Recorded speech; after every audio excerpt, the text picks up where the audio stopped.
lunes 6 de enero del año 2025. Nuestro primer programa del nuevo año.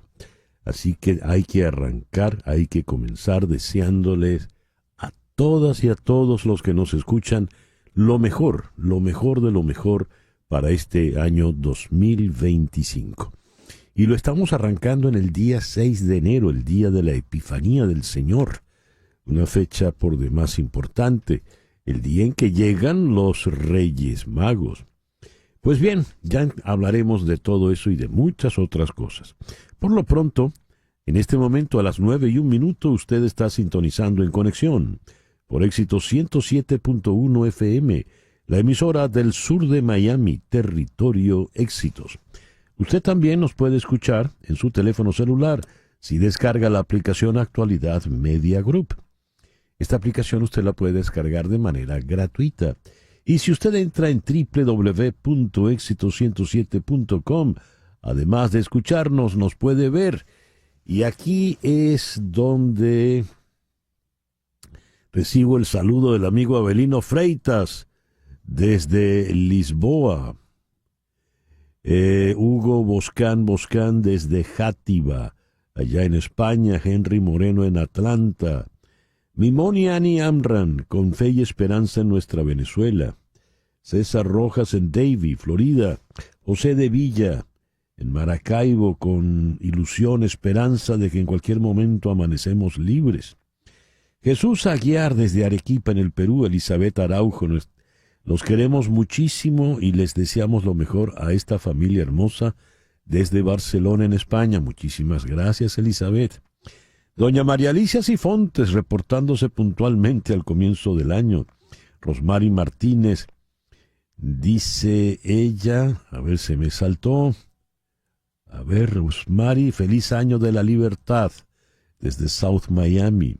Miver Quesada en Margarita, la perla del Caribe Mar. Victoria Ambrosino en Woodlands. Yoya 2 en Toronto le manda cariños a Barbarita. Pepita Sampera en Houston. Ángel Chirinos en Braselton, Georgia. Magali Hernández en Dublín.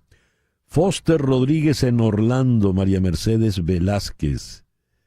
Feliz año de la libertad. Orlando Vera en Orlando. Carlos Valdivés en Valencia, Estado Carabobo. Saeda Bon en Kissimmee. Carlos Cuevas en Westchester. Chere Ramos Graterol. Uy, cómo los extrañé, dice ella. Bueno, y nosotros a ti y a todos ustedes. Ricardo Portal en Cocoa Beach. Andreina Nieto, Guillermo Lozada, Miguel Chanto, Estrella Suárez. Uy, qué cantidad de amigos. Gracias a todos. Luis Carlos González en Frankfurt, allá en Alemania. Gracias a todos por reportar la sintonía de En Conexión. Aquí en el Instagram, Rebeca Liscano, empezando el Día de Reyes. Rafael Enrique Bello, Mario Alcedo, Luisa Rondón. Gracias a todos. En Conexión es una producción de Floralicia Anzola para Éxito 107.1 FM en Miami. Buenos días, Floralicia. Buenos días, César Miguel, y buenos días a todos. Que tengan un año feliz, afortunado y productivo. Laura Rodríguez está en la producción general, pero hoy Laura está de asueto.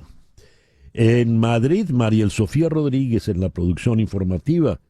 Sí trabajó, pero no está mandándonos el saludo en este momento. Jesús Carreño está en la edición y montaje. Carlos Prato en los controles. Buenos días, Carlos. Muy buenos días y feliz año para todos. Feliz año, Carlos. Y ante el micrófono, quien tiene el gusto de hablarles, César Miguel Rondón. Hoy es el día de la Epifanía del Señor. Es además el día de San Andrés Corsini, San Carlos de Sesa y San Félix de Nantes. En el calendario astrológico de Enrico Mariani tenemos que hoy vamos a tener el cuarto creciente con la luna en Aries. El cuarto creciente será a las 6:56 de la tarde. El cuarto creciente es la segunda etapa del ciclo lunar. Y la tenemos con esa luna en Aries, que es luna de reto, de competencias, luna para fajarse, luna para asumir los desafíos. El Día de Reyes se conmemora la adoración del niño por parte de los 3 reyes magos que vinieron del oriente, Melchor, Gaspar y Baltasar, que trajeron oro, incienso y mirra para homenajear a Jesús de Nazaret. Es el Día Mundial de la Astrología porque los reyes eran astrólogos, eran sabios de su tiempo y eran astrólogos. La astrología es una disciplina milenaria que viene desde la más remota antigüedad. Hoy también es el Día Mundial de los Huérfanos de Guerra. De acuerdo con UNICEF, se estima que millones de niños quedaron huérfanos en Europa después de la Segunda Guerra Mundial, sin hogar, alimentos ni educación. Y tenemos ahora los huérfanos de las guerras recientes en Gaza, en Siria, en Ucrania.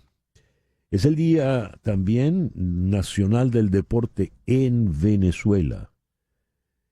El programa que hemos preparado para el día de hoy lo vamos a iniciar en Buenos Aires con la abogada y activista política y defensora de derechos humanos, Elisa Trota. Con ella abordaremos, ella estuvo muy cercana a la visita que hizo Edmundo González Urrutia a Buenos Aires, a la Casa Rosada, con el presidente Javier Milei. Tuvo un recibimiento multitudinario. Y dijo después González Urrutia, es uno de los momentos más emocionantes de mi vida, ante una plaza de Mayo rebosante. Después fue al Uruguay, se vio con el presidente Lacalle Pou, y hoy ha de verse con el presidente Biden, ya está en Washington. Toda esa gira la vamos a analizar con Elisa Trota. Luego, siguiendo en Buenos Aires, conversaremos con el politólogo venezolano Walter Molina Galdi, a propósito de las expectativas y repercusiones, no solo de esa gira, sino de lo que estamos esperando para este próximo viernes 10 de enero. Esta es una semana crucial, definitiva para los venezolanos. Después conversaremos con Sebastiana Barraez, especialista en el tema militar.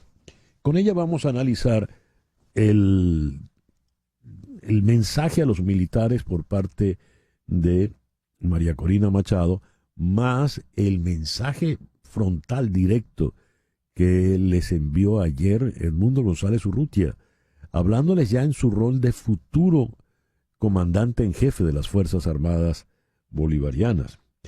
Después aquí vamos a conversar con el doctor Rafael Peñalver. Hoy se da la constatación en el Congreso, la certificación de la elección de Donald Trump. 4 años atrás se daba la certificación de la elección de Joe Biden y Kamala Harris, y ocurrieron los hechos que ya todos conocemos. Pues bien, vamos a hablar de la trascendencia de esta fecha hoy y lo que ocurrió hace 4 años, porque ahora viene una pregunta crucial. ¿Indultará Donald Trump a todos los condenados por los sucesos de aquel momento? Y si se les indulta, ¿qué significa, qué implica políticamente semejante indulto? Hablando de Washington, vamos a conversar con el periodista Rafael Bernal de The Hill a propósito de los sucesos trágicos con que hemos iniciado el año aquí en Estados Unidos. El atentado terrorista en Nueva Orleans y el estallido del automóvil Tesla frente al hotel de Donald Trump en Las Vegas. Ambos atentados, ambos hechos violentos a manos de militares de los Estados Unidos. Uno retirado y el otro en activo.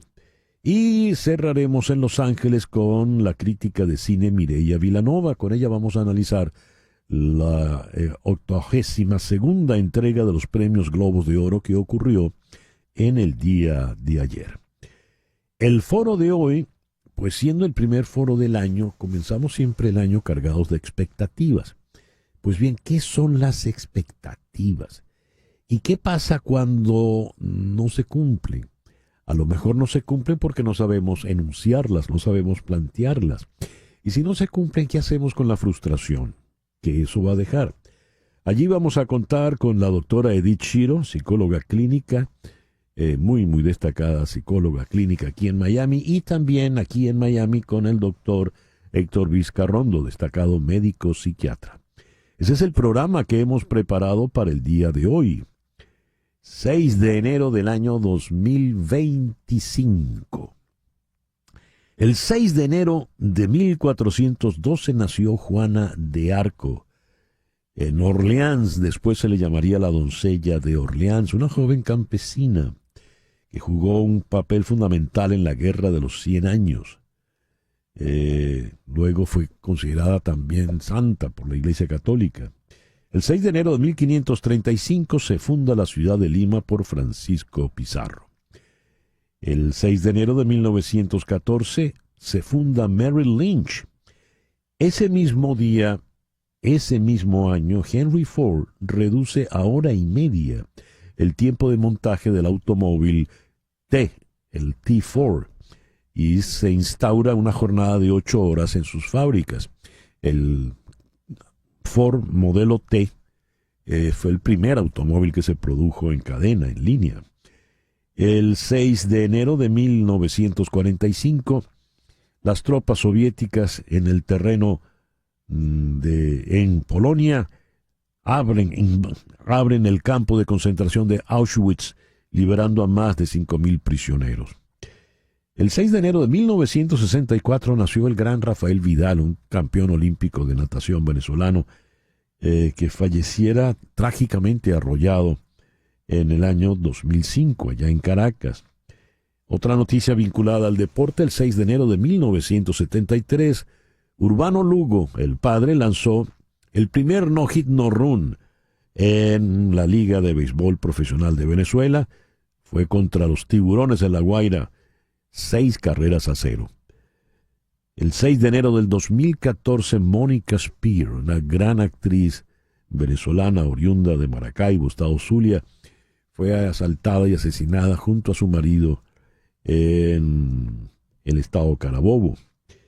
El 6 de enero del año 2021, 4 años atrás, parece que fuera ayer, se produjo el asalto al Capitolio de los Estados Unidos. Y el 6 de enero del año 2022 falleció Sidney Poitier.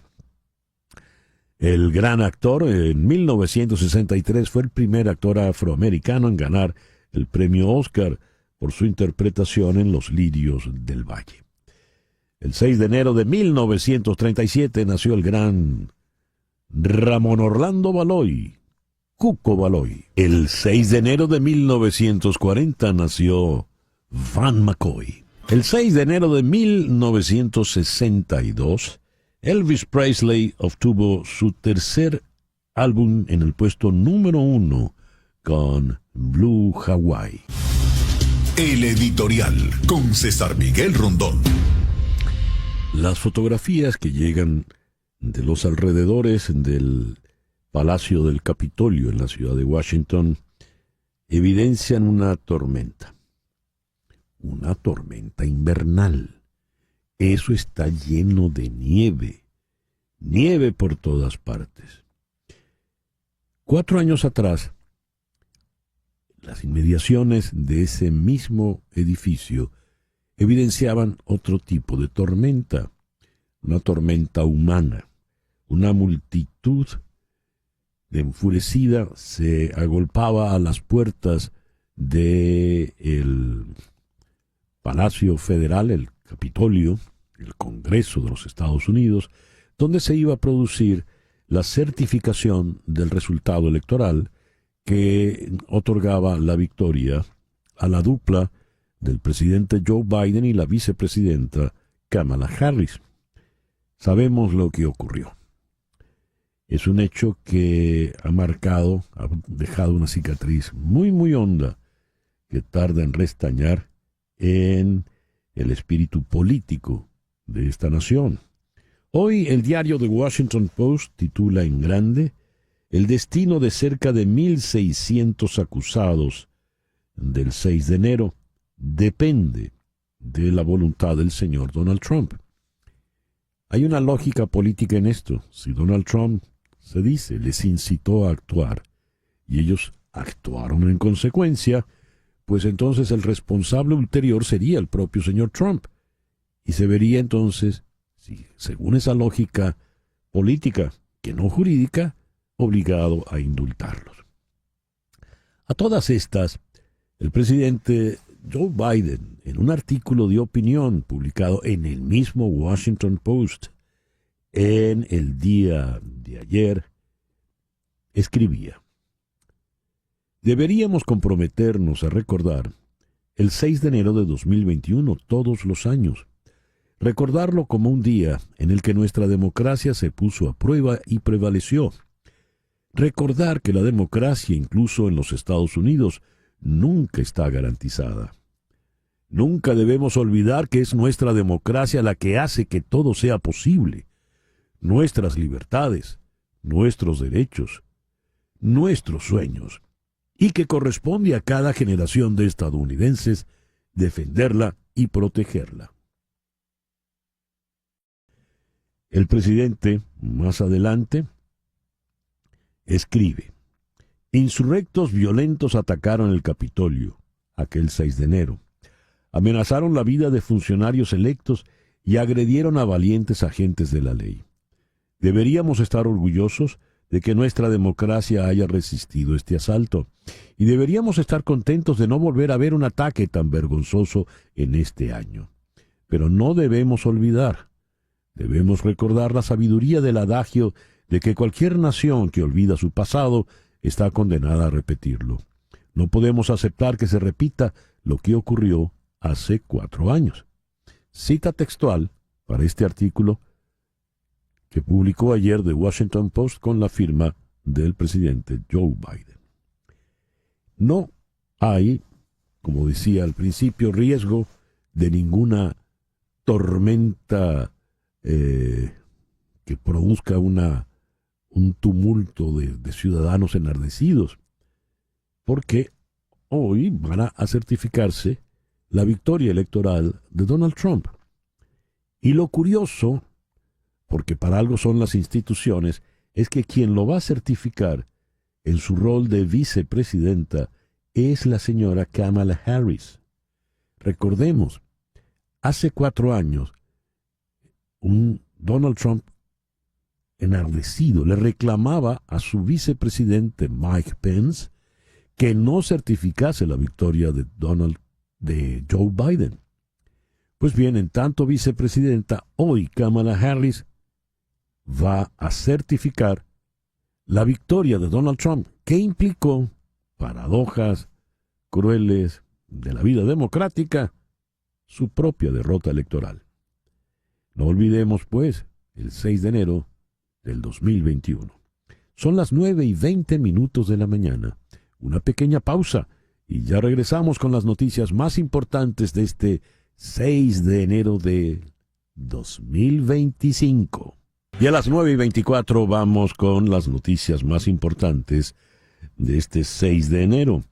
Hoy el Congreso certifica los votos del colegio electoral tras las elecciones del 5 de noviembre, en las que Donald Trump se impuso a Kamala Harris.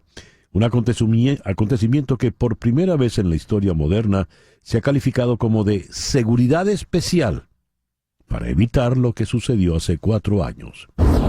Más de 60 millones de personas están bajo alerta y miles de vuelos han sido cancelados o retrasados por la tormenta de frío y nieve que afecta a buena parte de los Estados Unidos y que, según las previsiones, se desplaza hacia la costa este, donde se esperan notables acumulaciones de nieve en una franja desde Ohio hasta Washington, D.C. Aquí en Miami, a partir de el miércoles en la noche, la temperatura caerá a los 50 grados Fahrenheit. En Nueva Orleans, las autoridades han revelado detalles escalofriantes sobre la cronología de los acontecimientos que condujeron al ataque terrorista de Año Nuevo en esta ciudad, que pueden haber estado preparándose durante años. El atacante de 42 años visitó la ciudad 2 veces en los meses previos a la festividad y usó metaglasses para filmar Bourbon Street y planificar su ataque. Según informó ayer el agente del FBI en Nueva Orleans, Lionel Murthaugh. La matanza ha suscitado preguntas sobre cómo la ciudad aseguró el barrio francés y cómo un camión pesado pudo ingresar a una de las carreteras con más peatones de Estados Unidos, matando a 14 personas e hiriendo al menos a otras 35. En las próximas horas se espera que el presidente Joe Biden asista a una vigilia en Nueva Orleans y pronuncie un discurso en honor a las víctimas. Venezuela entra en una semana decisiva, a 4 días de la fecha fijada para la toma de posesión presidencial, que tanto Nicolás Maduro como González Urrutia prometen asumir, mientras la incertidumbre aumenta en medio de un fuerte despliegue de efectivos de seguridad del Estado y el tránsito ciudadano prácticamente está inexistente, el tránsito ciudadano. Se espera que Edmundo González Urrutia se reúna hoy en Washington con el presidente Joe Biden, como parte de la gira internacional que ya ha tenido exitosas paradas en Argentina y Uruguay, donde busca recabar apoyos de cara a la controvertida investidura de Nicolás Maduro. Varios grupos de apoyo a González Urrutia han convocado a una concentración para recibirle en la sede de la OEA allá en la ciudad de Washington. Anoche, Edmundo González Urrutia envió un mensaje a los miembros de las Fuerzas Armadas Nacionales, la Fuerza Armada Nacional Bolivariana, donde explica que en el país están viviendo momentos definitorios y reitera que de acuerdo a la Constitución Nacional, es él quien debe asumir el rol de presidente de la República el próximo 10 de enero. ¿Tenemos el audio del presidente? Sí. ¿Tenemos el audio del presidente González Urrutia? ¿Sí? Vamos a escucharlo. A ver. De la OEA allá en la ciudad de Washington. Anoche, no. Tenemos, lo preparamos y lo escuchamos luego. El Parlamento venezolano, controlado por el chavismo, en el día de ayer ratificó a Jorge Rodríguez como su presidente. Ecuador entró ayer en campaña electoral en medio de la violencia narco y pugnas por el poder encabezadas por el presidente Daniel Noboa, favorito a la reelección con el 33% de la intención de voto. Con 16 presidenciables, entre ellos la izquierdista Luisa González, quien disputó con Noboa el balotaje de las elecciones anticipadas del 2023, y el líder indígena Leonidas Issa, la campaña se extenderá hasta el 6 de febrero, 3 días antes de las votaciones. Justin Trudeau podría renunciar esta semana como primer ministro del Canadá. Esto en medio de una pérdida de apoyo público y una intensa presión de su propio partido. Esta salida de Trudeau desencadenaría una lucha interna por el liderazgo justo cuando Donald Trump asumiría su cargo. En París hoy comienza un nuevo juicio contra el expresidente Nicolas Sarkozy, en este caso por la presunta financiación ilegal con dinero del régimen libio de Muammar Gaddafi de la campaña electoral que le llevó al Palacio del Elíseo en el año 2007. Hamás afirmó ayer que está dispuesto a liberar a 34 rehenes israelíes cautivos en la Franja de Gaza durante la primera fase de un acuerdo con Israel, que señaló que, en cambio, aún no ha recibido una lista por parte del movimiento islamista palestino. Ese listado incluiría al conjunto de mujeres, enfermos, niños y personas mayores israelíes entre los retenidos. Hamás y los grupos de resistencia necesitan alrededor de una semana de calma para comunicarse con los secuestradores e identificar a los rehenes muertos o vivos, según se informó desde fuentes palestinas. La decisión de China esta semana de sancionar con medidas comerciales a varias de las principales empresas de defensa de Estados Unidos se está considerando como un aviso de cara a la investidura del presidente electo Donald Trump.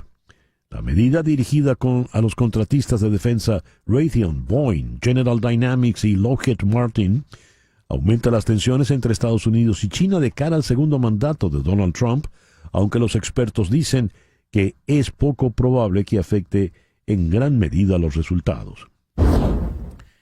En los playoffs del fútbol americano ya están definidos. Los mejores clasificados, los Leones de Detroit, lideran la NFC después de vencer a los Vikingos de Minnesota anoche. En la AFC, los Kansas City Chiefs obtuvieron el pase a la primera ronda. El calendario comienza el sábado con 6 partidos de primera ronda repartidos en 3 días y termina con el Super Bowl el 9 de febrero en Nueva Orleans. La temporada de despidos de entrenadores de la NFL está en marcha. Un equipo despidió a su entrenador ayer, después de una victoria. Y ahora sí, Floralicia nos tiene esta declaración de ayer de Edmundo González Urrutia. Escúchenla con atención porque va dirigida al mundo militar. Miembros de la Fuerza Armada Nacional Bolivariana, en estos momentos definitorios para nuestra patria, me dirijo a ustedes con la certeza de que juntos superaremos los retos que enfrentamos como institución y como nación. Según la Constitución de 1999, promovida por Hugo Chávez Frías, el 10 de enero, por la voluntad soberana del pueblo venezolano, yo debo asumir el rol de comandante en jefe, con la responsabilidad de proteger a nuestras familias y dirigir nuestros esfuerzos hacia un futuro de bienestar y prosperidad para todos los venezolanos. Nuestra Fuerza Armada Nacional está llamada a ser garantía de la soberanía y de respeto a la voluntad popular. Es nuestro deber actuar con honor, mérito y conciencia, guiados por los valores que nos unen como una institución fundamental de la República. Es necesario poner fin a una cúpula que ha desvirtuado los principios fundamentales y morales de nuestras Fuerzas Armadas. Muchos de ustedes han manifestado su deseo de cambio junto al resto de los venezolanos, expresándolo al votar en contra de esa cúpula que no representa una garantía de estabilidad ni un futuro para Venezuela. Es el momento de reafirmar nuestro compromiso con la patria. A partir del 10 de enero debemos actuar con determinación y unidad para proteger nuestra Venezuela. Nuestra misión es restaurar la soberanía popular manifestada en el voto, garantizar la paz y la estabilidad de nuestra nación. Así que nuestro deber es apegarnos al marco legal establecido en la Constitución vigente, orientando nuestras acciones hacia la protección de las familias venezolanas de forma digna y honorable, sin extorsión ni manipulación. Mi compromiso es con ustedes y con el pueblo de Venezuela. Adelante con honor y valor. Gloria al bravo pueblo. Ese fue el mensaje que le envió el presidente electo Edmundo González Urrutia ayer a la Fuerza Armada Nacional Bolivariana. ¿Cómo va a ser recibido? No lo sabemos. Sabemos o podemos intuir cómo lo va a recibir el alto mando, ¿verdad? Esa cúpula podrida a la que aludía González Urrutia. Pero ¿cómo lo va a recibir el resto de la oficialidad y el personal de suboficiales y de tropa? Veremos. Interesante es que él les habla en su condición de comandante en jefe, dado que fue el vencedor de manera abrumadora en las elecciones presidenciales del 28 de julio. Y bien, vamos ahora con nuestra primera entrevista del día. Vamos a Buenos Aires, donde está la abogada, defensora de derechos humanos y activista política Elisa Trota. Elisa, muy buenos días, muchas gracias por atendernos. Hola, buenos días, César Miguel, gracias a ti. Fuiste fundamental en la implementación, en la organización, el encuentro entre Edmundo González Urrutia y el presidente Javier Milei. ¿Qué significó ese encuentro y lo que después el propio González Urrutia calificó como uno de los momentos más emotivos de su vida, cuando salió ante esa multitud en la Plaza de Mayo frente a la Casa Rosada? Bueno, yo creo que ese primer encuentro, ese primer paso aquí en la región, en Latinoamérica y en esta gira internacional del presidente electo González Urrutia marcó un antes y un después. Argentina ha sido un país con un claro compromiso por la libertad, por la democracia, por los derechos humanos, cosa que creo que se selló en sus distintas instancias este sábado pasado, por supuesto, con el actual gobierno, el gobierno del presidente Milei, quien ha sido uno de nuestros más importantes, o me atrevo a decir, el más importante aliado que tenemos en la región, con una visión clara, con un compromiso claro que va no solo por el estar sosteniendo a 5 asilados en la embajada hace ya casi 10 meses y lo que eso ha significado para Argentina, el retomar el caso ante la Corte Penal Internacional, luego que lamentablemente el gobierno anterior Alberto Fernández se haya retirado, el pedirle específicamente al fiscal Karim Khan que pida órdenes de captura, el brindar un apoyo a todos los venezolanos dentro y fuera de Venezuela y especialmente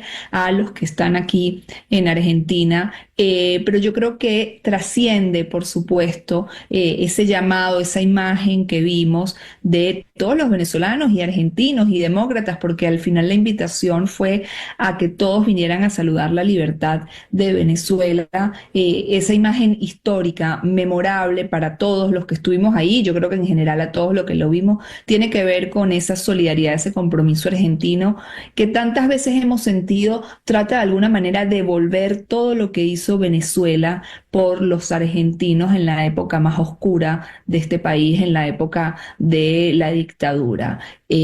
Así que el camino ha sido largo desde este país, pero con un mensaje clave que, como sabes, también recorre lo que tiene que ver con la justicia, con un pedido de con una orden de captura por parte de la justicia argentina contra Nicolás Maduro, Diosdado Cabello y otros 14 jerarcas represores del régimen venezolano. Pero hoy, te digo, 2 días después, en donde todavía de alguna manera estamos saboreando esa imagen, me decido quedarme con esa, ¿no? Con ese recibimiento y con ese regalo que le quisimos dar a la diáspora, de ese entusiasmo, de poder ver finalmente en persona a la figura del hombre que nos representa y que la historia ha decidido que sea quien encare la transición democrática en nuestro país. De Buenos Aires fue a Montevideo, tuvo un evento igual con el presidente de la calle Pou, presidente saliente en este caso, y de allí pues vino a Estados Unidos, tengo entendido que voló en clase turista a la ciudad de Houston y de Houston luego se trasladó a Washington, donde ya se encuentra y se espera que hoy se reúna con otro presidente saliente, con Joe Biden. ¿Estará previsto algún encuentro con el presidente electo Donald Trump? Elisa, ¿qué información estás manejando al día de hoy?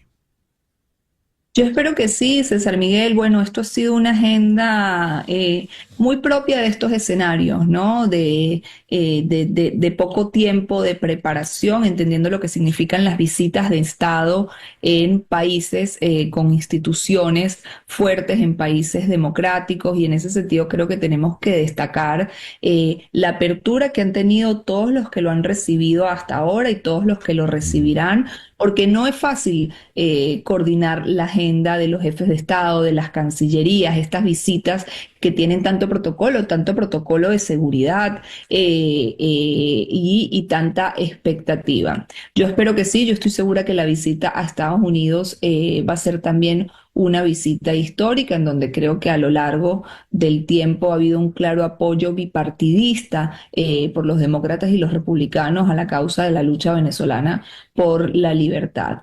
Pero en todo caso estamos muy contentos y estamos definitivamente consolidando este apoyo internacional que es fundamental de cara a los días por venir. Hablando de los días por venir, ¿tendrá alguna otra escala González Urrutia antes de esa esperada llegada a territorio venezolano?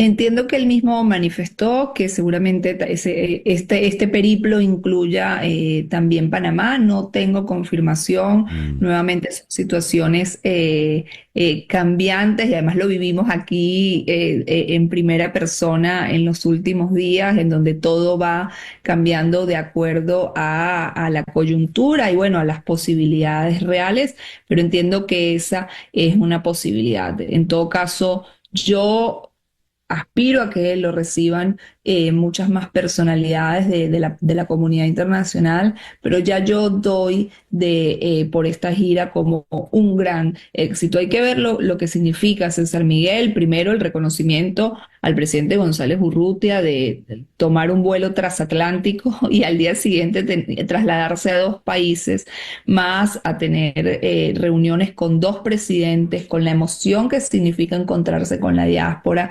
con ese pedido desesperado de la gente de poder saludarlo, de hablar temas estratégicos fundamentales en relación a los días que vienen y ahora trasladarse a Estados Unidos de cara además a una tormenta de nieve, a una tormenta de invierno. Yo creo que hasta ahora todo ha sido un éxito y estoy segura que continuará haciéndolo más allá de las actividades que se vayan sumando.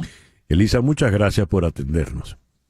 Muchas gracias a ti, César Miguel. Buenos días a todos. Buenos días. Elisa Trota, activista política y defensora de derechos humanos desde Buenos Aires. Una pequeña pausa y ya regresamos en conexión aquí en Éxito 107.1 FM en Miami. Leo este tuit que ha colocado el politólogo venezolano Ángel Álvarez. Insensatez extrema. Pedir que un político que intenta lograr y conducir un cambio de régimen, en lugar de crear entusiasmo y esperanza en medio de condiciones de extrema adversidad que han exigido grandes sacrificios, presente planes racionales al estilo de un planificador. Esto porque están criticándole a Edmundo González Urrutia y a María Corina Machado que estén dando discursos cargados de optimismo, de fe y de esperanza. Ya escuchamos el discurso, el mensaje de González Urrutia a la Fuerza Armada Nacional Bolivariana. Días atrás, María Corina Machado hizo lo propio, también para ese mismo grupo de venezolanos. González Urrutia insiste en que estará el 10 de enero en Caracas para tomar posesión. Y le reclaman, eso no va a ocurrir, eso va a ser mentira. ¿Por qué está creando falsas expectativas? ¿Por qué no dice realmente lo que va a hacer y lo que va a ocurrir? Y es entonces por ello que Ángel Álvarez llama aquí la atención. Eso es una insensatez extrema. Mas, ¿qué puede ocurrir realmente? ¿Qué pasa con eso que están llamando la desesperanza aprendida? Vamos a consultar a otro politólogo venezolano, en este caso un joven y destacado politólogo, Walter Molina Galdi. Walter, muy buenos días. Muchas gracias por atendernos. Buenos días, César Miguel. Gracias a ti, como siempre. Feliz año. Feliz año, Walter. ¿En qué situación estamos los venezolanos cuando se comienza esta semana crucial?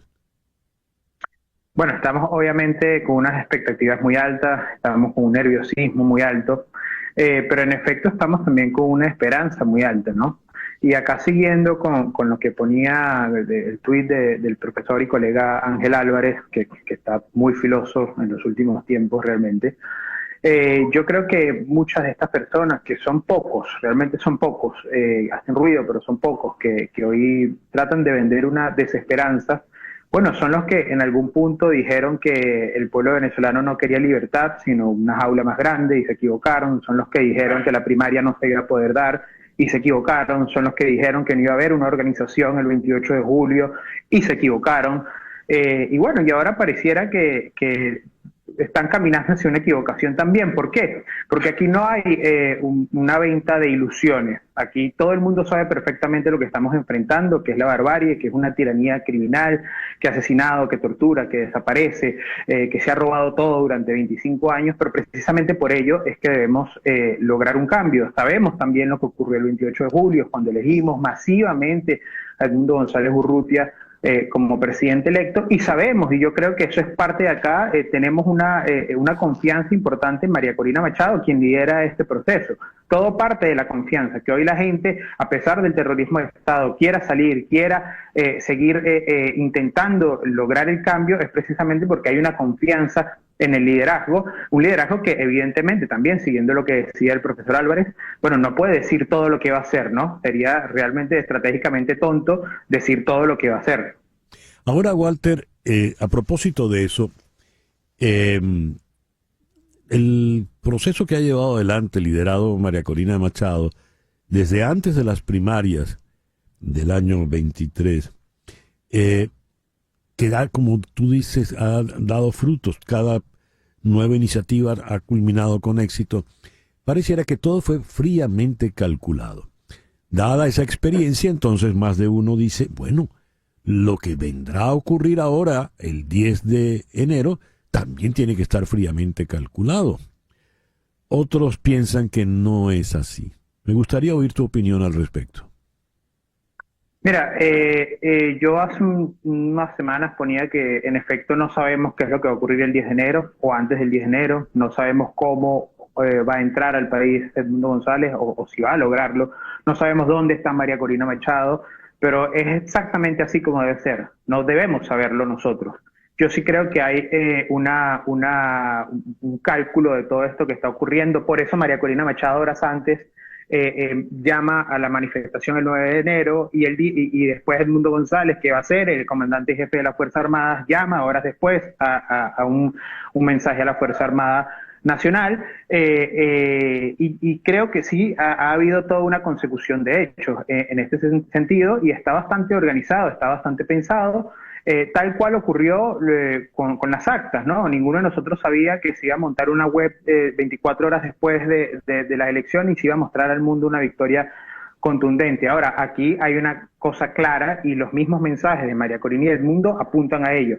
Es fundamental la unión de dos cosas, ¿no? Arropadas por el apoyo internacional, que es la salida del pueblo venezolano a las calles a demostrar lo que ya decidieron el 28 de julio y la no represión por parte de la gran mayoría de la Fuerza Armada y de las policías. Lo único que sostiene este régimen es la fuerza bruta y el terror, y una vez que no se dispare a la gente, habrá caído entonces el último muro que falta. A ver, y si la gente no sale a las calles, porque mira que la campaña por parte del régimen ha sido fuerte. Por una parte, ese video donde sale Granco Arteaga, el esbirro, el asesino, con sus huestes del DGCIN, listos para reprimir. Por otra parte, corren rumores de que se va a decretar un toque de queda para el 10 de enero, el próximo viernes, de manera tal de que nadie salga a la calle. ¿Qué ocurre si en efecto no hay gente en la calle? Mira, si no hay gente en la calle, yo creo que se va a complicar un poco las estrategias. De todas maneras, no creo que sea la única estrategia. La estrategia principal en esto es la entrada de Edmundo González al país. Lo que puede generar el quiebre en el país es que Edmundo González, que es el presidente electo, cosa que saben los militares que también votaron por él, esté dentro del país. Ahora, no es lo mismo que intente ingresar con las calles vacías por un toque de queda o por el terror, a que lo haga con una manifestación masiva en diferentes lugares de Venezuela. Y por supuesto que el régimen lo que quiere es eso, ¿no? Es que el terror paralice a la sociedad, y por eso manda, como bien decías, a su máximo esbirro, ¿no? A Aristigueta Granco.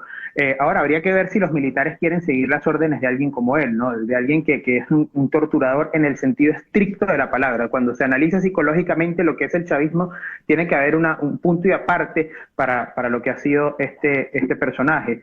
Y por eso también va acompañado de algunos propagandistas, unos rojos y unos no tan rojos, sembrando desesperanza, que no se va a poder y un largo etcétera. Pero yo creo que así como la gente estaba bien clara para octubre de 2023, para julio de 2028, lo va a estar ahora para enero de 2025, cuando pareciera ser, a mí no me gustan estos mensajes, pero pareciera ser un momento que puede quebrar realmente al país en un abismo totalitario o en el rescate de la democracia. Muy bien. Walter, muchas gracias por atendernos en la mañana de hoy. Gracias a ti, San Miguel. Un abrazo. Y ya que hemos tocado el tema militar, vamos a abordarlo con alguien que lo conoce bastante y es su fuente como periodista desde hace ya décadas. Me refiero a Sebastiana Barraez. Estamos tratando de contactar a Sebastiana y en este momento ya está con nosotros. Sebastiana, muy buenos días. Gracias por atendernos. Gracias, San Miguel. Buenos días. Un saludo para ti, la audiencia. Sebastiana. ¡Feliz Año Nuevo! Ah, feliz Año Nuevo, sí, señora. Eso es lo primero. Sebastiana, sí, señor. ¿Qué opinión te merece el mensaje que ayer le envía González Urrutia en tanto comandante en jefe a ser juramentado a la Fuerza Armada Nacional Bolivariana? A ver, César Miguel, yo creo que estos momentos son particularmente históricos y decisivos. Sin duda alguna que no habíamos escuchado a el doctor González Urrutia dirigirse, digamos de esa manera, a la Fuerza Armada. Creo que lo había venido haciendo María Corina, porque también, César Miguel, hay que ser muy claros en esto. El que tiene la responsabilidad fundamental constitucionalmente, no solamente de defender el territorio y la soberanía, sino de hacer respetar la voluntad popular, es precisamente la Fuerza Armada Nacional. Para eso tiene las armas de la República. Y el llamado que desde sectores de la oposición, y específicamente en este caso del doctor González Urrutia, lo ha venido haciendo María Corina, es el llamado a que la Fuerza Armada reaccione, actúe ante lo que es el enorme fraude electoral, el golpe de Estado que ha cometido Nicolás Maduro. César Miguel, las calles en Venezuela están militarizadas.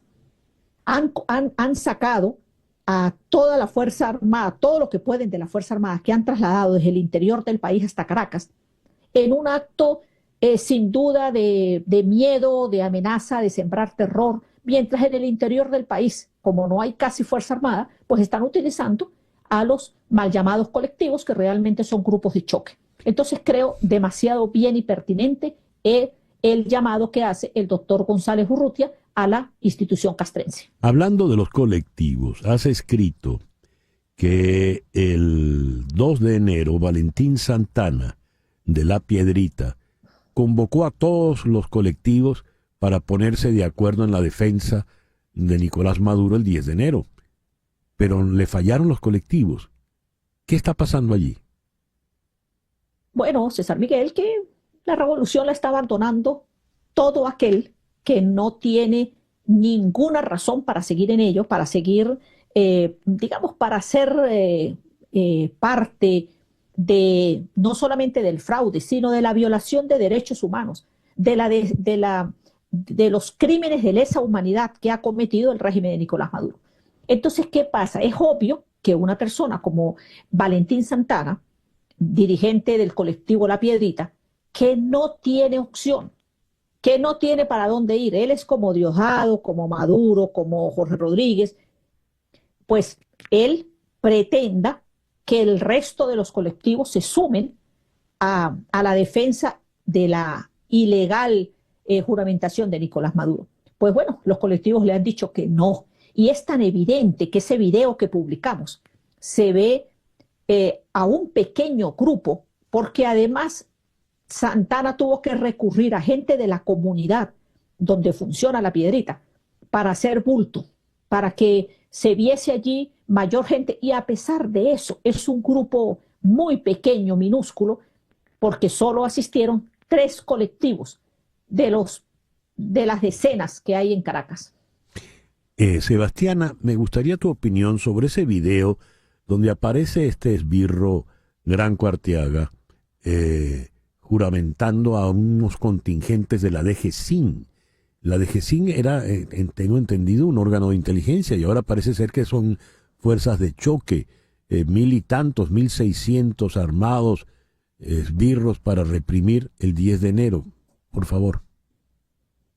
Sin duda alguna, mi querido César, es porque no hay fuerza armada que los quiera acompañar, porque tienen que recurrir a los grupos de choque, a esos que ya no tienen vuelta atrás, como el caso de Gran Cuartiaga, señalado como uno de los principales torturadores, identificado claramente por muchas víctimas como un torturador y violador de derechos humanos.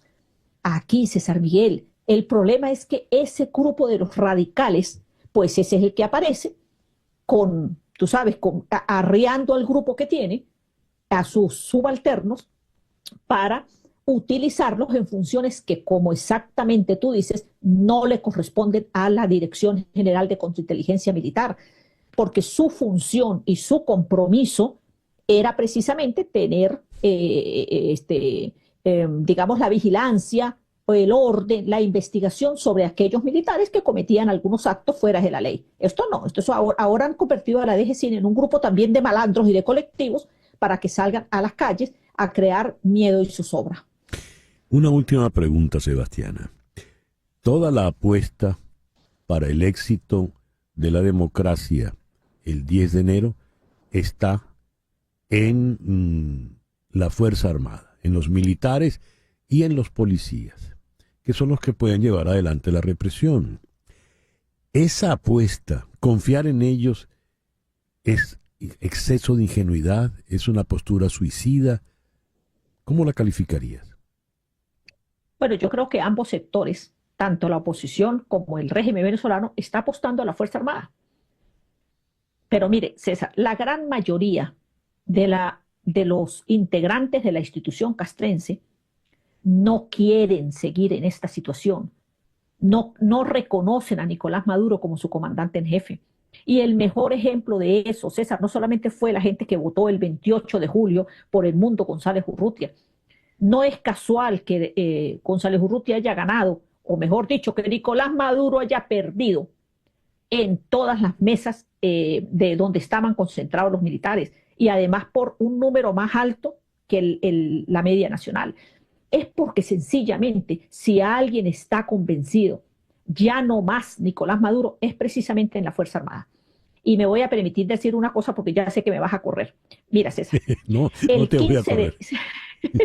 El 15 de diciembre, bueno, pero es que le tengo que dar algo antes de salirme para que no se vaya a quedar. Mira, el 15 de diciembre fueron trasladados un grupo importante de militares que se encontraban en la cárcel de Coro en el estado Falcón. Ha habido un gran silencio entre sus familiares y entre compañeros de ellos, pero ese grupo de militares fueron trasladados a la cárcel de Yare 3 y se encuentran ahí. Los han acusado de traición a la patria, cuando incluso ellos estaban presos por delitos comunes. Ahora, lo que llama la atención es que justamente los trasladen para Yare y a su vez los acusen de delitos de traición a la patria sin que ellos tengan absolutamente nada que ver, porque además algunos de ellos tenían años ahí presos. ¿Por qué me es importante decir esto? Porque estoy convencida que el régimen venezolano está montando, César, otra de esas fulanas operaciones que tanto le encantan a Diosdado Cabello, y que además, esto lo voy a empatar rápidamente, con lo que está sucediendo en Guyana, específicamente con el caso del Esequibo, y en lo que a militares de la Fuerza Armada, Venezuela ha ido desplazando hacia ese sector. No me cabe duda que tienen una estrategia o han reeditado la estrategia del puente de Anacoco. Sé que están montando una operación y eso lo vamos a ver incluso en las próximas horas, César. Bueno, ¿qué puede derivarse de todo esto, Sebastiana? Que quieren crear un estado de conmoción para justificar suspensión de garantías, aunque de hecho, César, las garantías estén suspendidas en el país. La militarización del país es su hecho, pero ahora tienen que darle la figura, digamos, legal, entre comillas, y lo que están planteando es sencillamente crear un estado de conmoción, porque eso va a beneficiar, cree el régimen, para que Nicolás Maduro se mantenga en el poder. Pero de lo que yo estoy convencida, y lo digo de verdad con absoluto respeto por tu audiencia, es que Nicolás Maduro no tiene posibilidades de quedarse en el poder, ni que se juramente el 10 de enero, pues. Bueno, así será. Sebastiana, muchas gracias por atendernos en esta mañana. Gracias a ti, César Miguel, y a tu audiencia. Un abrazo. Un abrazo. Sebastiana Barraez ha dicho. 10:04, una pequeña pausa y venimos con nuestro foro en el día de hoy. Las expectativas y cómo debemos manejarlas para no arrancar el año con frustraciones. Esto es En Conexión por Éxito 107.1 FM en Miami. Comienza el año y el año siempre lo arrancamos con expectativas. Expectativas de todo tipo, personales, familiares, profesionales, hasta sociales y políticas, según sea el caso del país al cual usted pertenezca. Pero estas expectativas, en un alto porcentaje, quizá no se concreten, y tras ellas, al entusiasmo y al optimismo le va a venir quizá la decepción, el pesar, la frustración. ¿Qué son las expectativas y cómo manejarlas? Ese es nuestro foro para el día de hoy. Tengo a dos destacados profesionales en la ciudad de Miami para el foro de hoy. La doctora Edith Shiro, psicóloga clínica, la autora de ese bestseller El inesperado regalo del trauma. Edith, muy buenos días, gracias por atendernos y feliz año. Feliz año, César, mil gracias por estar aquí, que tengamos un año hermosísimo, que comencemos muy bien este año. Ojalá. Y el doctor Héctor Vizcarrondo, médico psiquiatra, también aquí en Miami. Héctor, muy buenos días, feliz año. Igualmente, feliz año para ti y tu equipo de producción, un placer. ¿Qué son las expectativas? Vamos a comenzar con Edith. Bueno, una de las maneras que entendemos las expectativas son todas esas anticipaciones de cómo puede formarse el futuro en el futuro inmediato o el futuro lejano, en lo que queremos, lo que deseamos, lo que imaginamos y cómo manejamos esas expectativas. Muchas veces las expectativas están muy alejadas de la realidad, muchas veces las expectativas son muy pesimistas, muy optimistas. Hay diferentes tipos de expectativas, hay personas que se aferran muchísimo a las expectativas y hay personas que no tienen expectativas. Entonces hay toda una gama de maneras de manejar cómo entendemos y manejamos lo que va a pasar, pero siempre está dirigido hacia el futuro de cómo se van a comportar otras personas, se va a formar la realidad que estamos viviendo, qué tipos de deseos o de metas se pueden cumplir y cómo nosotros podemos colocarnos en esas expectativas. Una de las maneras que definimos, por ejemplo, la felicidad es cuál es la diferencia entre lo que está pasando y las expectativas que tenemos de lo que está pasando. Cuando esa diferencia es muy grande, la felicidad no está tan presente porque hay mucha frustración. Cuando esa diferencia es pequeña, entonces entendemos que, bueno, las personas son un poco más felices porque aceptan más lo que está pasando alrededor de ellos. Héctor, me gustaría oír tu definición. ¿Qué son para ti las expectativas? Déjame decirte que voy a utilizar un poquito la experiencia clínica con niños. Las expectativas están vinculadas a la temporalidad, a la concepción de que hay un ayer y un mañana y un presente. Eso sucede en una etapa en la niñez donde se producen muchos temores. El tiempo es un continuo, es el mismo. Nosotros somos los que cambiamos. No es lo mismo el viernes que el lunes. No es lo mismo finalizar el año, celebrarlo, inclusive dar regalo, que recuerda a lo que sucedía cuando teníamos una cosecha y celebrábamos la cosecha y después de la cosecha nos enfrentábamos a una nueva cosecha y a la incertidumbre de sembrar de nuevo.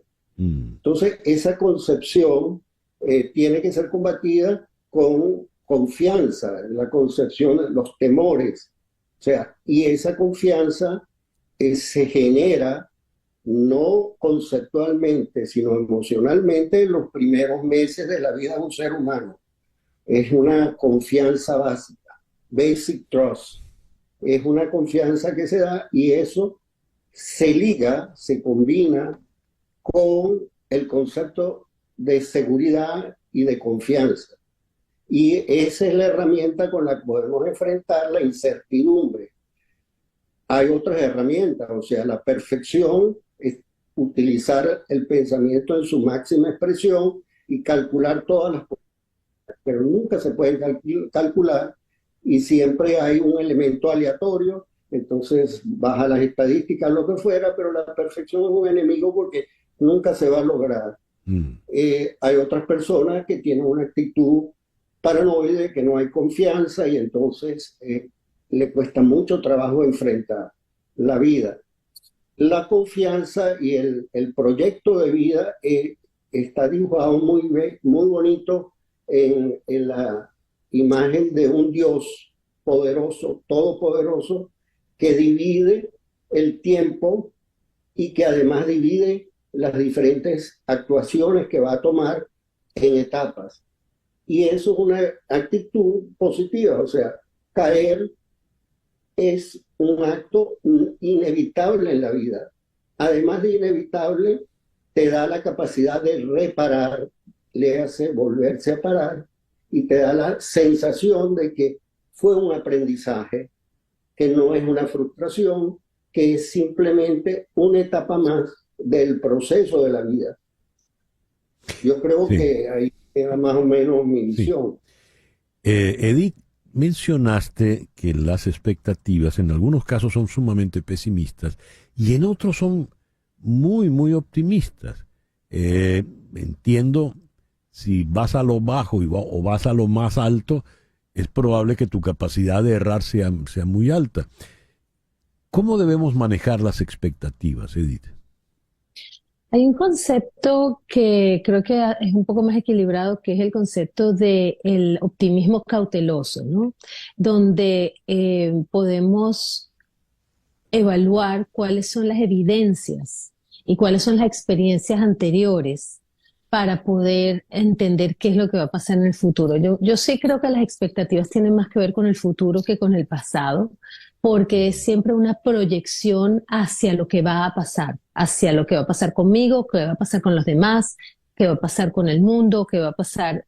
Entonces, lo que estamos proyectando puede tener mucho que ver con grandes deseos, con grandes ilusiones, desde los niños, ¿no? De tener las grandes expectativas, o puede tener la connotación de temor y de miedo y decir, wow, todo lo que va a pasar va a ser, esa anticipación va a ser muy negativa, y eso también son expectativas. Entonces, ese balance de no ser ni el extremo negativo ni el extremo tan tal vez de ilusión puede ayudar a tener ese equilibrio de decir, ok, me informo de lo que sí puede pasar con algún tipo de evidencia, pero es realmente tratar de predecir el futuro. Yo creo que mucho de poder estar con expectativas tiene que ver con mantenerse conectado con el presente, tiene que ver con saber regular las ansiedades, regular los temores, regular las emociones que te hacen querer llevar mucho más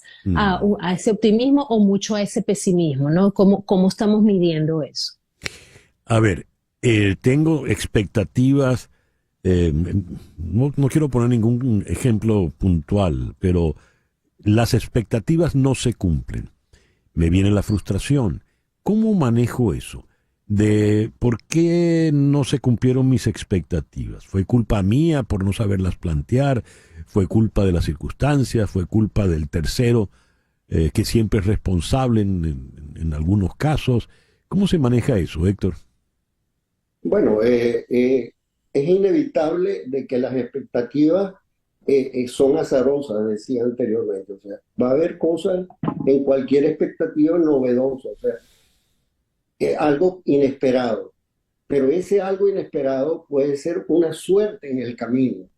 Lo que pasa es que el concepto de frustración es un concepto que otra vez está ligado a una emoción negativa, en vez de considerarlo una posibilidad, un camino nuevo que te lleva a algo. Lo vemos, tú compras un iPhone, un teléfono, y compras la primera edición y ya vamos por la 16 o 17, no sé.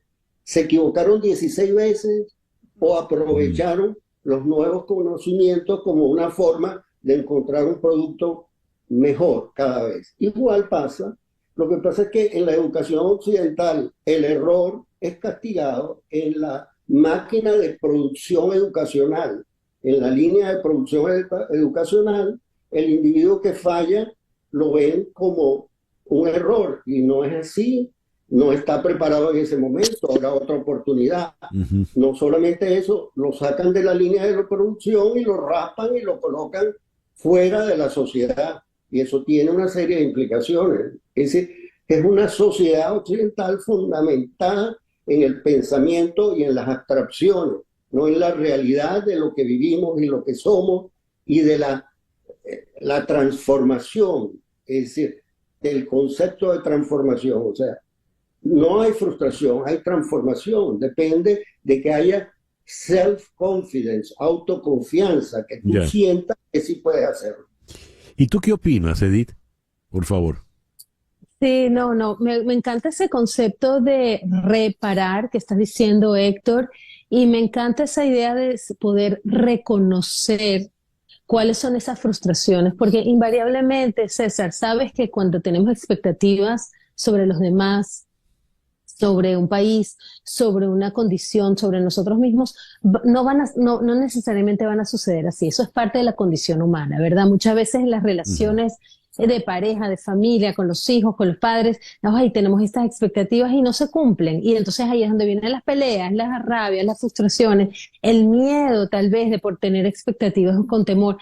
Pero cómo manejar eso y verlo como dice Héctor, me gusta esa idea de verlo como oportunidades de crecimiento, me parece muy bien, pero eso no niega de que existen todas estas emociones que vienen acompañadas cuando las expectativas no se cumplen.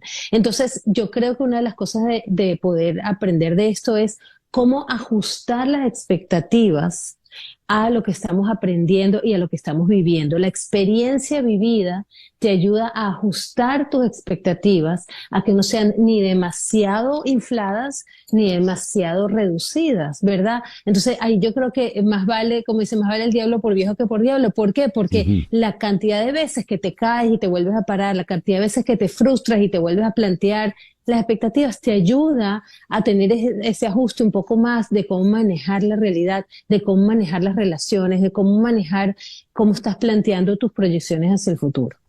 Les quiero agradecer inmensamente esta conversación tan interesante. La doctora Edith Shiro, psicóloga clínica, y el doctor Héctor Vizcarrondo, médico psiquiatra. Edith, Héctor, muchas gracias por haber compartido con nosotros.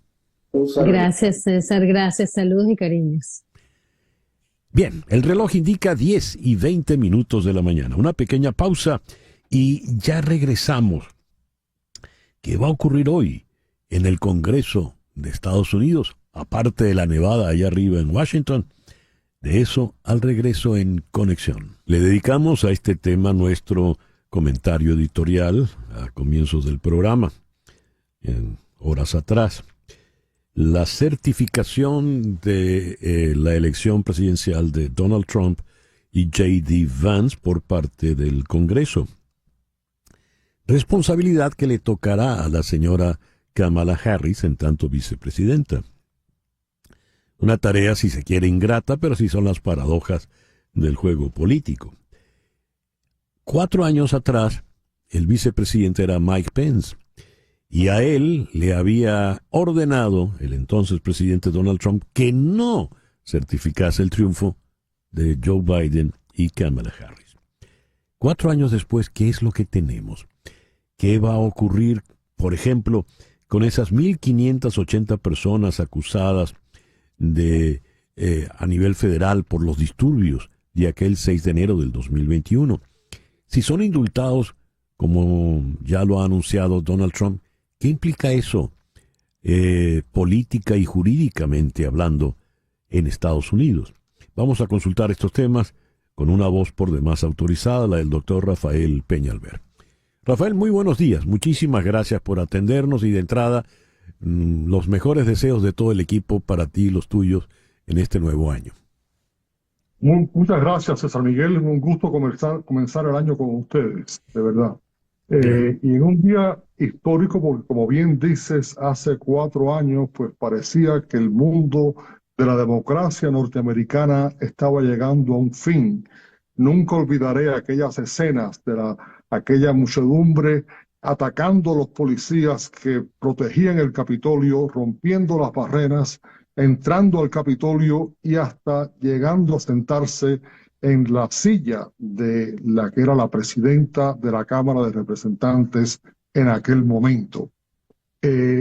4 años más tarde, pues los votantes han hablado. Parecía que esto nunca llegaría al fin que ha llegado, pero así es. En una democracia, los votantes tienen la última palabra. El día 5 de noviembre, Donald Trump estaba encausado de los delitos más serios que se podían cometer contra una democracia, el tratar de alterar el proceso, la voluntad de los votantes, tratando de quedarse en el poder a pesar de haber perdido las elecciones del 2020. Tenía 2 encausamientos federales muy serios y 2 encausamientos estatales. Los votantes ese día tenían una decisión: o mandaban a Donald Trump a la Casa Blanca o lo mandaban a un proceso que lo podía llevar a la cárcel. Y los votantes escogieron que fuera a la Casa Blanca, y en una democracia ese es el proceso, gústenos o no. Y hoy Donald Trump es el presidente electo de los Estados Unidos. La vicepresidenta Kamala Harris va a presidir sobre la sesión del Congreso, va a aceptar los electores de los estados que le van a dar a él el número suficiente para ser electo presidente de los Estados Unidos, el número 47. A ver, Trump entra a la historia por ser el segundo presidente después de Grover Cleveland, quien, habiendo perdido una elección, regresa a la Casa Blanca. Será el segundo en hacerlo. Pero es el primero que va a ser presidente luego de haber sido condenado por delitos graves. El caso de Stormy Daniels, que es el que se mantiene. ¿Eso qué implica? ¿Qué significa eso, Rafael? Estamos bajando, en mi opinión, los estándares de lo que es la presidencia. Siempre se había mantenido la presidencia a un nivel de que alguien que hubiera tenido en su récord un delito de esta índole jamás hubiera sido considerado para la presidencia. Pero Donald Trump ha demostrado tener una resistencia política, un apoyo que nadie jamás se podía imaginar. Estamos hablando de una persona que, en mi opinión, cae a la historia norteamericana como la persona que más ha sobrepasado para llegar a ese puesto, una persona que ha logrado vencer todos los obstáculos posibles que se le puedan poner a una persona para que llegue a ese puesto. Lo hace con una desfasatez total hacia las instituciones de este país, diciendo que va a perdonar a aquellas personas que participaron en el ataque al Congreso de hace 4 años, que va a destituir a los oficiales del FBI, del Departamento de Justicia, que está diciendo que el Departamento de Justicia se va a convertir en un arma de la presidencia en lugar de una entidad independiente como siempre lo ha sido. Estamos en víspera de lo que podía ser el cambio mayor en la historia de los Estados Unidos. Sin embargo, la democracia le da al votante esa opción. Los votantes norteamericanos lo eligieron y ahora hay que esperar que actúe en una forma que aproveche la oportunidad que se le ha dado, porque lo que se le ha dado no se le ha dado a nadie jamás. poder volver a la presidencia y no solamente volver habiendo sobrepasado todos estos obstáculos, pero también con un arma que ningún otro presidente había tenido anteriormente, que es el arma que le ha dado la Corte Suprema de inmunidad presidencial. Cualquier cosa que haga un presidente en sus funciones oficiales está inmune de ser encausado por esas decisiones. Así que Donald Trump tiene en sus manos una segunda oportunidad que Dios le ha dado, ojalá que la utilice en una forma juiciosa, en una forma para el bien del país, el bien del mundo libre, porque si no lo usa en esa forma, tiene el potencial de convertirse en un dictador con todo el poder que se le ha dado, el poder de la inmunidad, el poder de tener el control de las dos cámaras del Congreso y de el Departamento Ejecutivo que dice que lo va a convertir en un arma personal de la presidencia. Así que estamos en vísperas de algo nunca visto. Ojalá que utilice esta oportunidad en una forma correcta para el bien del país, para el bien del mundo libre. Bien, veremos qué ocurre. Rafael, muchas gracias por atendernos en esta mañana. Muchísimas gracias, César Miguel, y a todos los oyentes, mis mejores deseos para el 2025. Gracias. El doctor Rafael Peñalver, abogado y analista político aquí en la ciudad de Miami. 10:33. Las noticias de este momento en Conexión Radio. La presidenta de México, Claudia Sheinbaum, ha defendido hoy que un representante de su gobierno asista a la investidura el próximo viernes 10 de Nicolás Maduro como presidente electo de Venezuela, porque le corresponde a los venezolanos definir su gobierno, fue la justificación. Cito, en el caso de Venezuela irá un representante a la toma de protesta, que es como le dicen los mexicanos, a la toma de posesión. Pero no vemos por qué no deba ser así, le corresponde a las y los venezolanos, no a México definir. Fin de la cita. Para ella, pues, vale la palabra de Elvis Amoroso, que declaró presidente a Nicolás Maduro sin pruebas. En fin. El comienzo de año ha tenido dos sucesos trágicos en Estados Unidos. Un individuo en Nueva Orleans arremetió con un automóvil contra las personas que celebraban el Año Nuevo en la calle Bourbon. Dejó un saldo de 14 personas asesinadas y 35 heridas, algunas de gravedad. En paralelo, en Las Vegas, frente al hotel de Donald Trump, en un individuo Tesla, en un vehículo Tesla, un individuo se suicida y luego hace estallar el automóvil. Ambos militares, el de Nueva Orleans retirado y Shamsuddin Jabbar, y el de Las Vegas, un militar de élite de las boinas rojas, todavía en condición de activo. ¿Qué se comenta de estos dos sucesos? Vamos a Washington. Allí está el periodista Rafael Bernal de Digil. Rafael, muy buenos días. Gracias por atendernos. Buenos días, gracias por la invitación. ¿Qué se comenta de estos dos sucesos? ¿Qué información manejas al día de hoy, Rafael? Pues es el entendido que los sucesos no tuvieron muchas coincidencias extrañas, ambos, uno ex del ejército, como decías, uno activo en el ejército, ambos contrataron sus camionetas o camiones en la misma aplicación, y bueno, y sucedieron los dos incidentes el mismo día en dos de las ciudades turísticas más importantes del país. Sin embargo, parece que no hay conexión entre una y otra. Es claro que el caso de Nueva Orleans se está tratando como un incidente terrorista, como un ataque terrorista. Si bien el atacante en ese caso es nacional, nacido en Houston, estuvo en el ejército de Estados Unidos, parece ser que tuvo cierta influencia de grupos extremistas islámicos como parte de su razonamiento para llevar a cabo este ataque. Y en el otro caso creo que se puede tratar más bien, creo que la mejor manera de definirlo es un suicidio de alto perfil, donde no se puede decir el atacante, pero tanto víctima como victimario quiso traer atención a su condición, y es un asunto, yo diría, con más relación a temas de veteranos y de la dificultad y la salud mental de los veteranos, que a un tema de cualquier tipo de ataque en contra de terceros.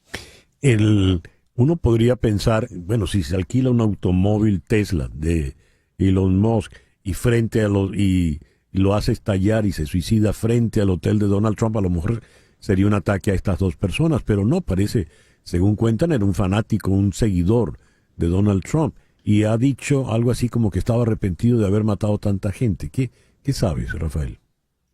Pues sí, digo, hoy claramente el simbolismo al máximo, ¿no? Obviamente va al lugar al que va, relacionado a Trump, de quien esta persona era fanático, o mínimo lo apoyaba, en un coche, no cualquier Tesla, en un Cybertruck, uno muy identificado con la imagen de Elon Musk y de todo ese grupo. Lo que se sabe es que obviamente que sí fue un suicidio. Se sabe que era alguien de fuerzas especiales en activo, pero creo que lo que no se sabe es cuál es la llegada exacta entre tratar de llevar atención a esos temas, o qué fue lo que hizo que llegara a ese punto de sin retorno este individuo. Pero sí, claramente nos vuelve a traer la atención a qué le sucede a la gente después de ir a estas guerras, o incluso cuando no son guerras, simplemente ser enviados a zonas de alto peligro, y qué daños hace a la salud mental de muchos individuos, independientemente que políticamente a quién sigan o a quién no sigan, lo que el ejército les pide hacer en estas zonas de guerra.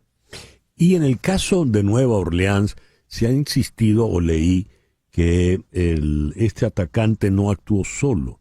Y al darle la connotación de acto terrorista inspirado por ISIS, eso nos podría llevar a otras implicaciones. ¿Qué nos dices, Rafael?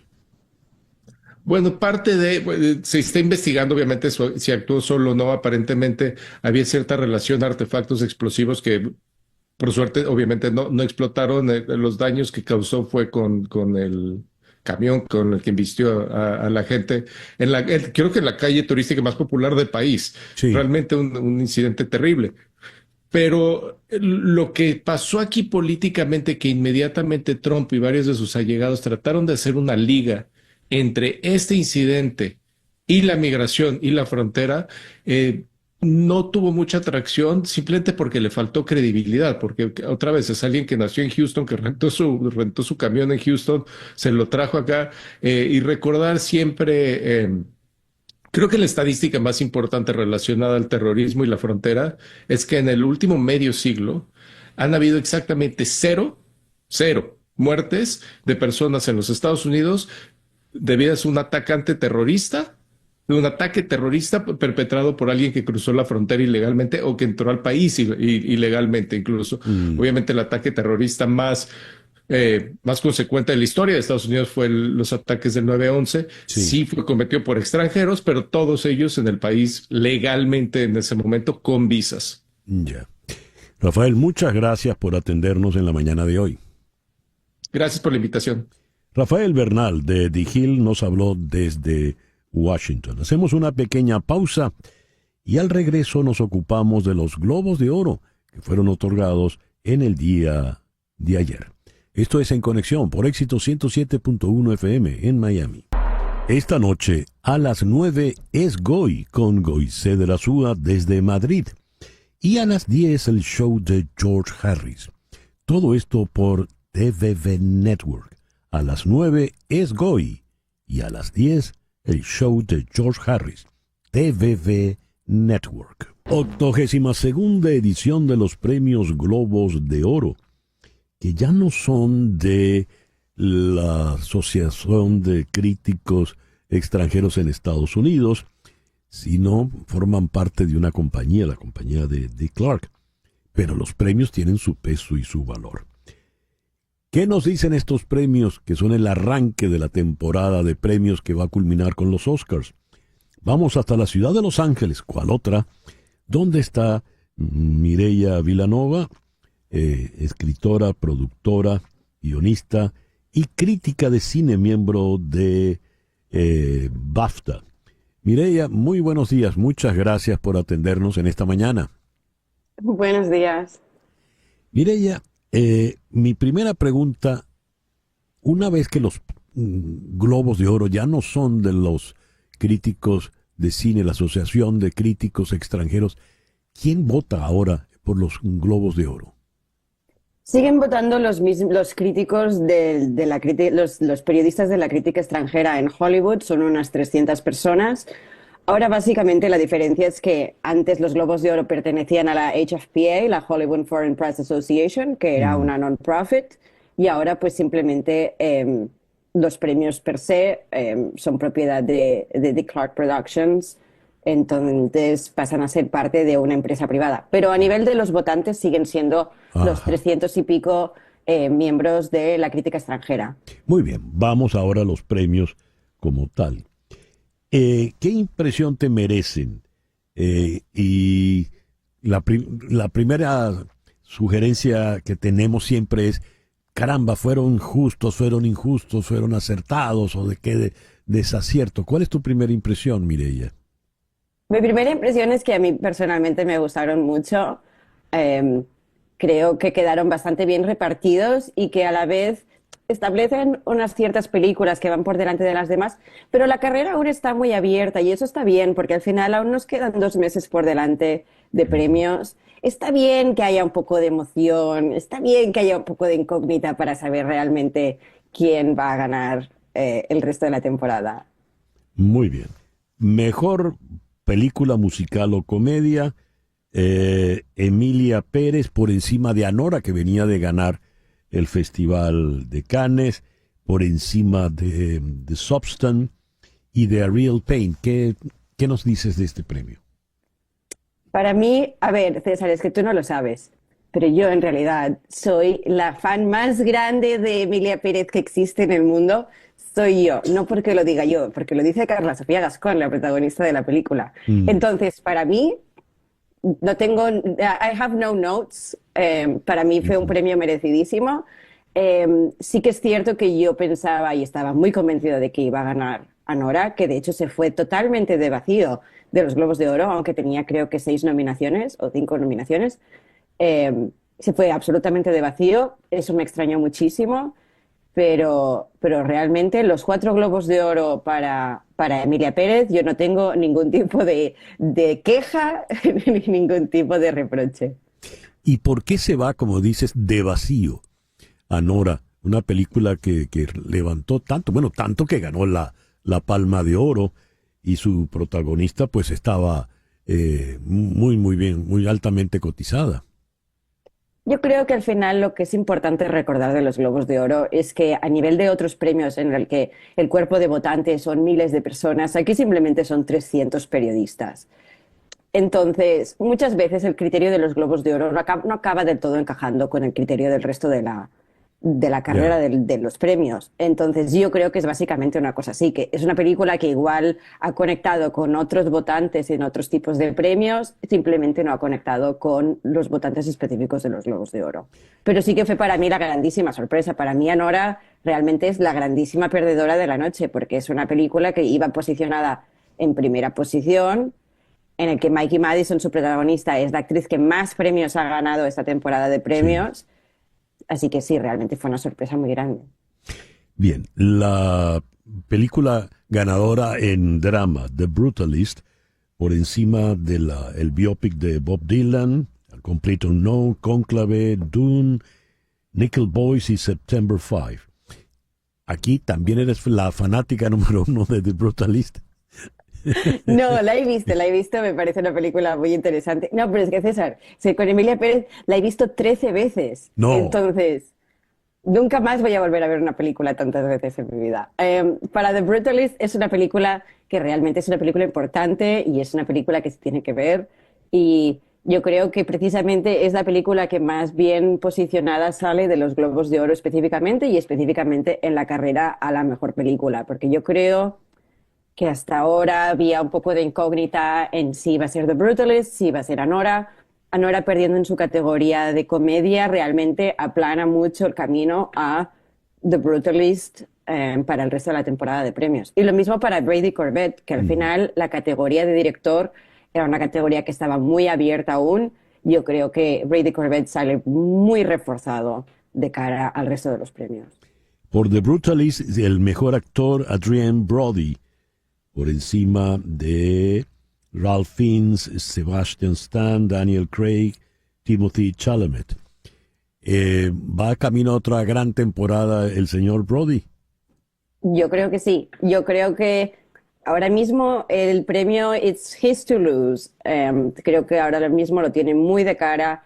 A ver, hace un papel increíble en The Brutalist, que es una película muy dura, que por eso no voy a ver 13 veces, pero realmente hace un papel increíble. Si gana el resto de los premios, será un merecidísimo ganador.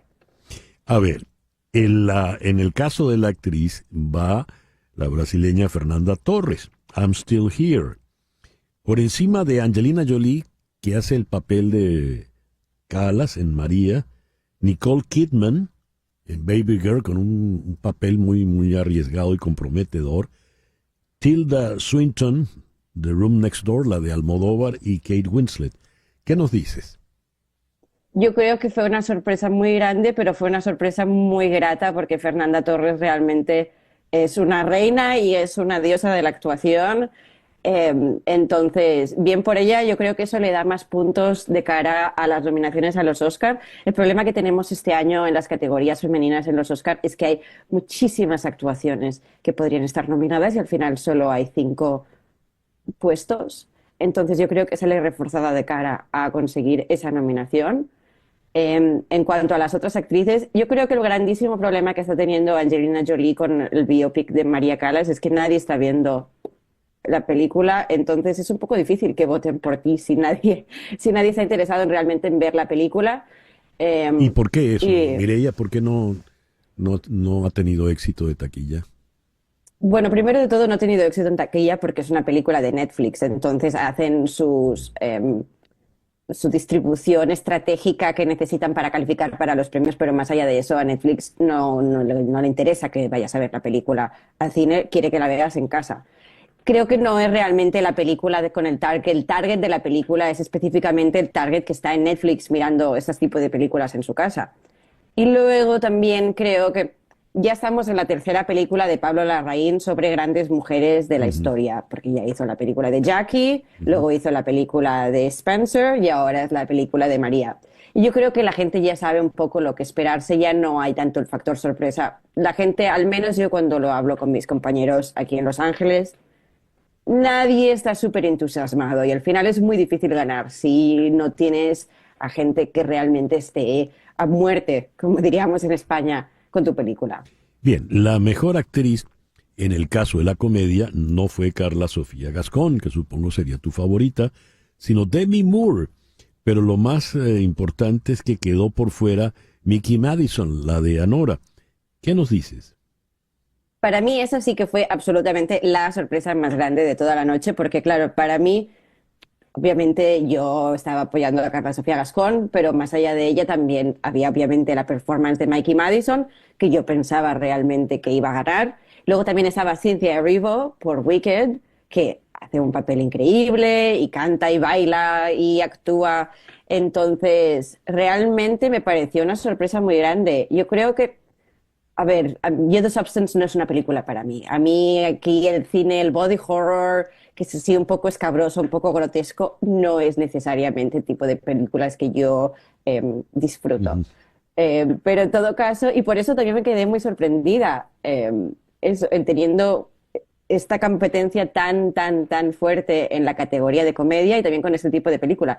Al fin y al cabo, también creo que cada año hay una performance, hay un premio que es un premio a la carrera y un premio a la perseverancia y realmente un premio que es un homenaje, y en este caso yo diría que ha habido también bastante el factor comeback que ha ayudado mucho a Demi Moore. A mí al final esto lo que me acaba diciendo, o como yo lo interpreto, es que parecía que la carrera de mejor actriz estaba muy cerrada y que iba a ser Mikey Madison y que no había mucha esperanza para otras actrices.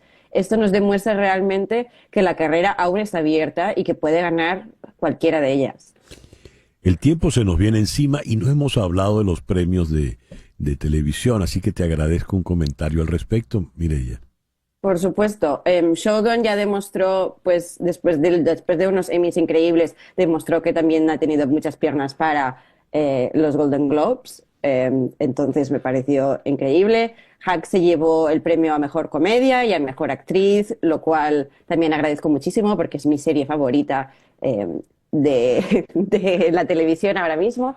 Y por otro lado, The Bear, que partía con el máximo número de nominaciones en la parte de televisión, que eran 5, se fue básicamente con solo un premio. Entonces, no sé si eso quiere decir... Bueno, en los Emmys ya perdió varios premios que se esperaba que ganara, entonces no sé si eso quiere decir que la gente, o que al menos la crítica a los premios, están empezando a cansarse un poco de la serie.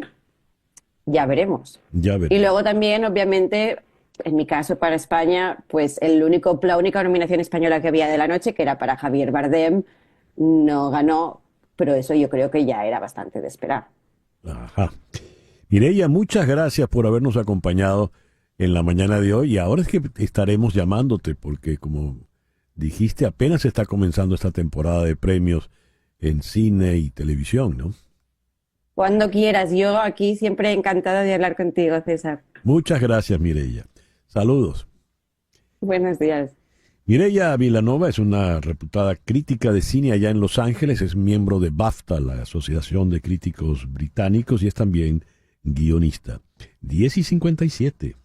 En Conexión fue una producción de Floralice Anzola para Éxito 107.1 FM en Miami, con Laura Rodríguez en la producción general, Mariel Sofía Rodríguez en la producción informativa, Jesús Carreño en la edición y montaje, Carlos Prato en los controles, y ante el micrófono, quien tuvo el gusto de hablarles, César Miguel Rondón.